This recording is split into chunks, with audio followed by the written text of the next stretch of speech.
The Haunting of Ravenwood. Written by Ethan Blackwood and narrated by Benjamin Wilson. In the quiet town of Ravenwood, whispers of fear and suspicion filled the air. A series of gruesome murders had shocked the community, leaving everyone on edge. The police had no leads, and the townsfolk began to suspect that the killer was one of their own. Thomas, a lifelong resident of Ravenwood, found himself at the center of these suspicions. He had always been an odd character in town, keeping mostly to himself and rarely engaging with the locals. Thomas had a history of sleepwalking, and many nights he had been found wandering the streets in a daze. The townsfolk couldn't help but wonder if his nighttime wandering was somehow connected to the murders. As the fear and paranoia in the town grew, Thomas became increasingly aware of the suspicious glances directed at him. The whispered accusations were impossible to ignore, and he couldn't shake the unsettling feeling that he was being watched. Thomas knew he needed to prove his innocence, but he had no idea where to begin. One night, as he lay in bed unable to sleep, he was plagued by nightmares of the recent murders. The gruesome images and details were so vivid that they felt real, and he couldn't shake the horrifying thought that he might actually be responsible for the deaths. Consumed by fear, he decided to take matters into his own hands and investigate the truth behind his sleepwalking and the murders. Thomas began by visiting the local library, where he spent hours researching sleepwalking and its possible connections to violent behavior. He discovered that while sleepwalking was a common disorder, it rarely led to violent acts. However, some cases of sleepwalking had been linked to a phenomenon known as night terrors, where sufferers experienced horrifying dreams that often caused them to lash out in fear. Determined to uncover the truth, Thomas visited a sleep specialist in a nearby city. After a thorough examination, the doctor informed Thomas that he indeed suffered from night terrors and suggested that they might be connected to his sleepwalking. The doctor advised Thomas to set up a camera in his bedroom to record his sleep and potentially capture any evidence of his nighttime activities. Feeling hopeful for the first time in weeks, Thomas followed the doctor's advice and set up the camera in his bedroom. That night, as he drifted off to sleep, he prayed that he would finally find the answers he so desperately needed. The next morning, Thomas eagerly reviewed the footage from the night before, hoping to find some proof of his innocence.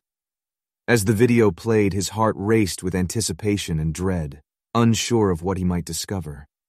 As Thomas watched the video, he saw himself tossing and turning in his sleep. It seemed like any other night, with no signs of sleepwalking or violent outbursts.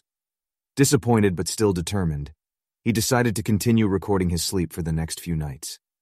Each morning, Thomas reviewed the footage, but there was still no evidence of sleepwalking or violent behavior. He began to feel somewhat relieved, but he knew that he couldn't prove his innocence to the townspeople unless he could find the real murderer. One day while walking through town, Thomas overheard a conversation between two locals. They were discussing the recent discovery of an old journal found in the attic of a decrepit abandoned house near the edge of Ravenwood. The journal was said to contain dark and sinister secrets about the town's history, as well as the location of a hidden underground passage that led to a forgotten part of the town known as Whispering Falls. Intrigued by the idea of an underground passage, Thomas decided to investigate the abandoned house and the journal. He hoped that the journal might hold clues to the identity of the real murderer, and that the underground passage could provide a way for the killer to move around the town undetected. That night, Thomas broke into the abandoned house and found the journal hidden beneath a dusty floorboard in the attic.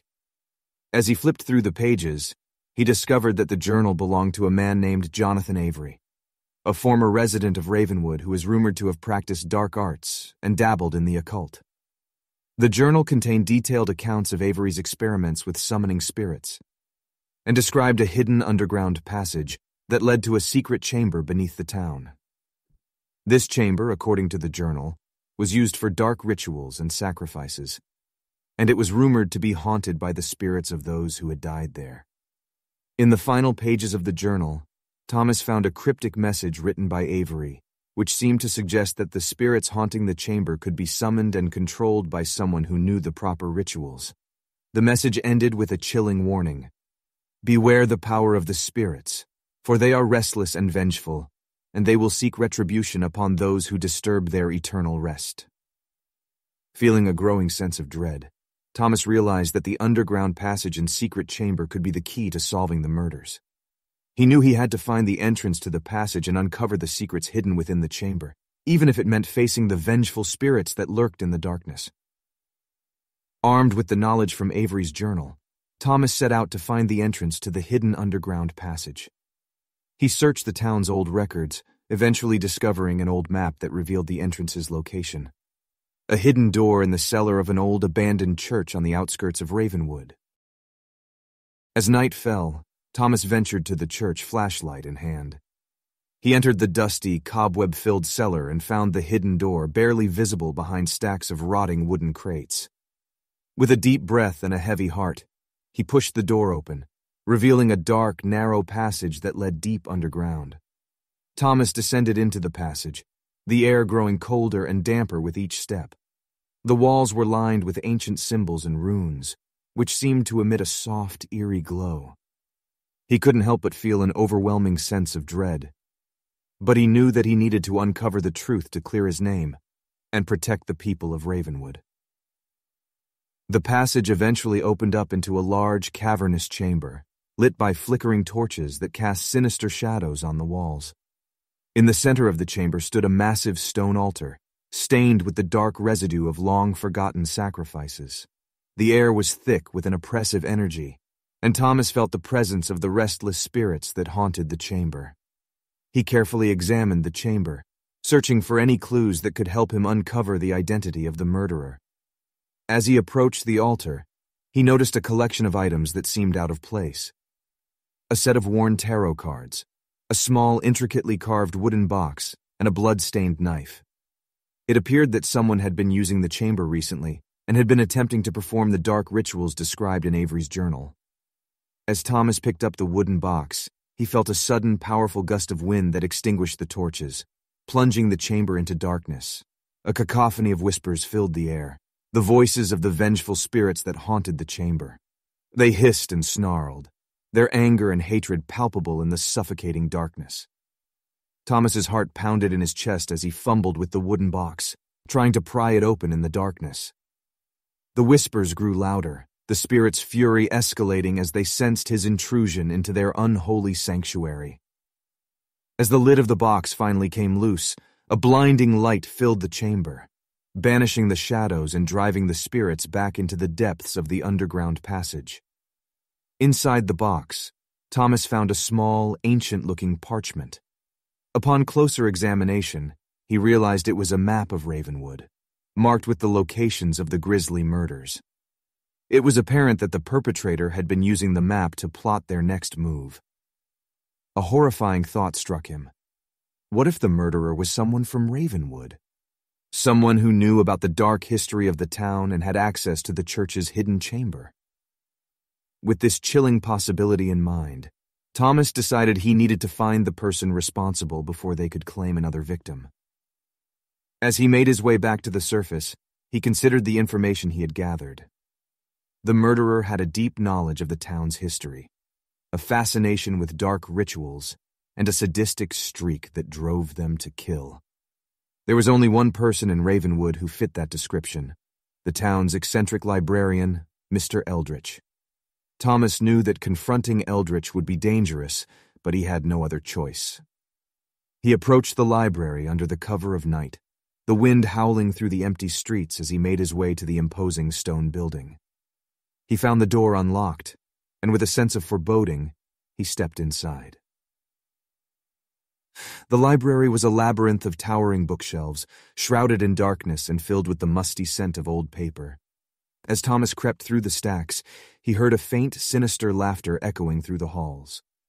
He followed the sound, his heart racing as he prepared to confront the man he believed to be the killer. Thomas finally found Mr. Eldritch in the library's restricted section, surrounded by ancient tomes and cryptic symbols. The librarian was hunched over a large open book, his eyes gleaming with madness as he muttered incantations under his breath. "Mr. Eldritch," Thomas said, his voice shaking with fear and anger. "I know what you've been doing. You're responsible for the deaths in Ravenwood. You've been using the spirits of the Shadowed Hollow as your weapons, and I'm here to stop you." Eldritch's laughter died away, and he looked up from his book, his eyes narrowing as he assessed Thomas. "Ah, young man, you've discovered my secret," he said, his voice dripping with malice. "But you're too late. The ritual is nearly complete, and soon the spirits of the Shadowed Hollow will be under my control.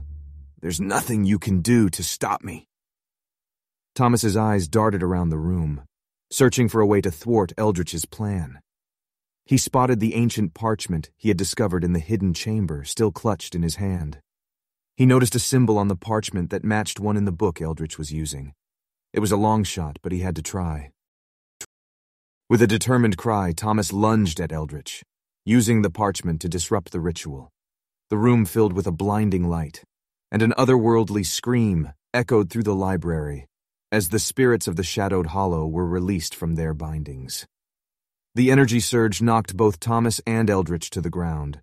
When Thomas regained his senses, he saw that the spirits had vanished, and Eldritch lay unconscious on the floor. The parchment had crumbled to dust in his hand. But it had done its job. The spirits were free, and the town of Ravenwood was safe once more. But as Thomas left the library and walked into the night, he couldn't shake the feeling that something wasn't quite right. He felt a lingering sense of unease, as though the spirits of the Shadowed Hollow weren't entirely gone. Rumors still circulated among the townspeople, some claiming they saw fleeting shadows in the corners of their eyes, or heard whispers in the wind. But the vicious hauntings had ceased. Perhaps their story wasn't over, and the haunting legacy of Ravenwood was destined to continue.